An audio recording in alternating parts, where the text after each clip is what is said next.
स्वागत है stock news में। अगर आप मेरे चैनल पे पहली बार विजिट कर रहे हैं तो सब्सक्राइब करें ताकि आपको लेटेस्ट इन्फॉर्मेशन मिलता रहे।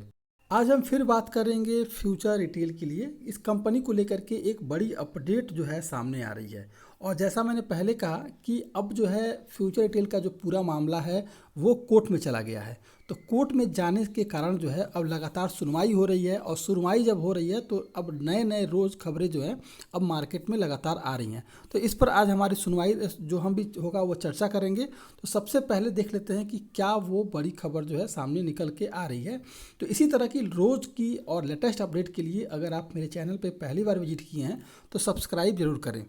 कोर्ट में जो सुनवाई इस समय चल रही है इसके अनुसार अगर देखा जाए तो कल जो सुनवाई हुई थी वो फ्यूचर रिटेल को लेकर के हुई थी।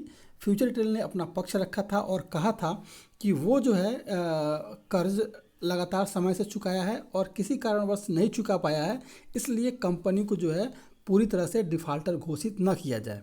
कंपनी पर कर्ज है लेकिन डिफ़ॉल्टर कंपनी नहीं है। लेकिन आज जो है सुनवाई हुई है बैंक ऑफ इंडिया की। बैंक ऑफ इंडिया की सुनवाई हुई है और इसने कहा है कि फ्यूचर रिटेल जो है पूरी तरह से जो है ये कंपनी पूरी तरह से डिफ़ॉल्टर घोषित करने लायक है, क्योंकि इस पर कई सारी देनदारियां हैं और ये कई सारी देनदारियों को कई सारे जो कर्ज ले रखे हैं उसको समय पर पूरा नहीं कर पाई है कंपनी। इसलिए इस कंपनी को जो है फ्यूचर रिटेल को जो है पूरी तरह से डिफ़ॉल्टर घोषित किया जाए।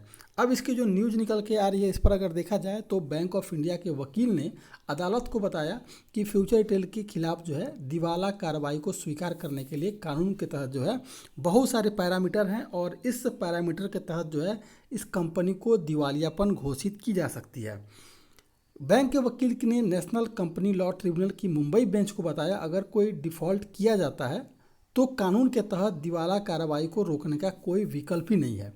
फ्यूचर रिटेल कर्ज लेता है और जमा नहीं करता है तो ऐसे आधार पर डिफ़ॉल्ट जो है पूरी तरह से जो इसे घोषित किया जा सकता है।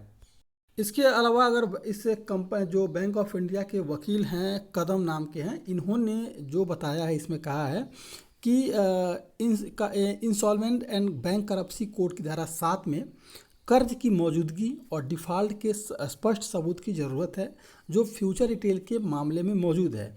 इसलिए अदालत को दिवाला याचिका को स्वीकार करना चाहिए और फ्यूचर रिटेल को दिवालिया घोषित कर देना चाहिए।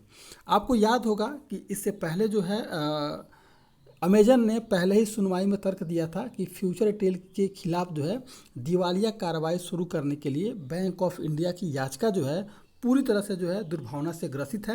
ये अमेजन का आरोप था और इसलिए जो है इस दिवालियापन की कार्रवाई के खिलाफ जो है वो भी कोर्ट गया हुआ है और कहा है कि इस फ्यूचर रिटेल को किसी तरह से दिवालिया घोषित नहीं की जाए।